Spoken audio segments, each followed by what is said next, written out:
സത്യത്തിൽ എന്തിനാണ് വ്യാപാരികൾ ദേശീയപാത ഉപരോധിച്ചത്? ഒരു പൊടിയുടെ പേരിൽ ദേശീയപാത ഉപരോധിക്കേണ്ടിയിരുന്നോ?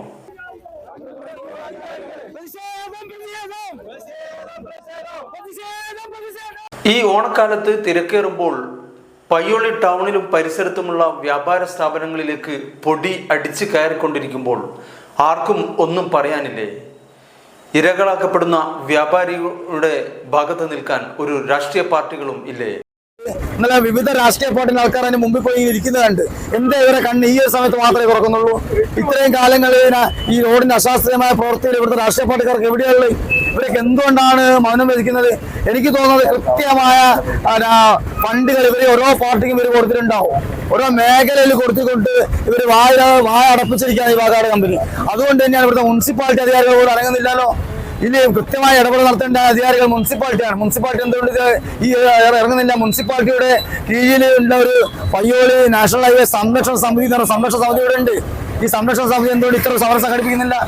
നമ്മളെ വ്യാപാരികളെയും മറ്റുള്ള പൊതുജനങ്ങളെയും ഓട്ടോക്കാരെയും മറ്റുള്ള ആൾക്കാരെയൊക്കെ സംഘടിപ്പിച്ചുകൊണ്ട് ഈ സമരസമിതിയാണ് ഇതിലേക്ക് ഇറങ്ങേണ്ടത്.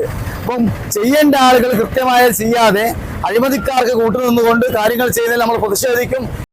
അതെ, സഹിക്കാവുന്നതിൽ അപ്പുറവും സഹിച്ചാണ് അവർ റോഡ് ഉപരോധിച്ചത്. റോഡ് ഉപരോധിക്കേണ്ട യാതൊരു കാര്യവുമില്ല. പക്ഷേ മാസങ്ങളായി ഇവിടെ പൊടിയുയർന്ന് ശ്വാസം മുട്ടി വ്യാപാരികൾ ഒരേപോലെ വ്യാപാര സ്ഥാപനങ്ങളിൽ കഴിയുന്നു. ആരും പ്രതിഷേധിക്കാനില്ല, ആരും തിരിഞ്ഞു നോക്കാനില്ല. എവിടെ പോകും ഈ പ്രയാസങ്ങൾ പറഞ്ഞ്? അങ്ങനെയാണ് അവർ റോഡിലിറങ്ങിയത്, ദേശീയപാത ഉപരോധിക്കേണ്ട ഗതികേടിലേക്ക് എത്തിയത്. ഇതിനെ കുറ്റം പറയാൻ സാധിക്കുമോ?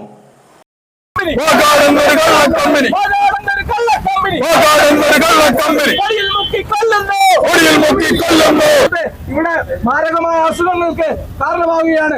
ഇത് ഏറ്റവും കൂടുതൽ ശ്വസിച്ചു കഴിഞ്ഞാൽ ക്യാൻസർ പോലെയുള്ള മാരകമായ രോഗങ്ങൾ വരുമെന്ന് ഇവിടുത്തെ ആരോഗ്യ വിഭാഗത്തിന് അറിയാം. എന്നിട്ട് പോലും അവരിത് മൈൻഡ് ചെയ്യാതെ ഇത്രയും കാലം ഞങ്ങൾ അപേക്ഷകളും അതുപോലെ തന്നെ ഓഫീസുകളും കയറി ഇറങ്ങിയിട്ടും ഇവർ മൈൻഡ് ചെയ്യാതിരിക്കുകയാണ്. ഇവിടെ മണിക്കൂറുകളോളം റോഡ് ബ്ലോക്ക് ആകുകയാണ്. ആംബുലൻസുകളിൽ നിന്ന് മാരകമായ അസുഖവും അതുപോലെ തന്നെ ക്രിട്ടിക്കൽ ആയിട്ടുള്ള പേഷ്യൻസും ഇവിടെ കടന്നു കുടുകയാണ്. എന്നിട്ട് പോലും അധികാരികൾ ഇത് തിരിഞ്ഞു നോക്കുന്നില്ല. ഇതിന്റെ സർവീസ് റോഡുകൾ കൃത്യമായി മെയിൻറ്റെയിൻ ചെയ്യാത്തത് കൊണ്ട് ഈ റോഡിലൂടെ മര്യാദയ്ക്ക് നമുക്ക് വാഹനം കൊണ്ടുപോകാനാവില്ല. അതുകൊണ്ട് മാത്രമാണ് നിങ്ങളെ കുറച്ചു നേരമെങ്കിലും ഞങ്ങൾക്ക് ബുദ്ധിമുട്ടിക്കേണ്ടി വരുന്നത്. അതിന് ക്ഷമ ചോദിക്കുകയാണ്.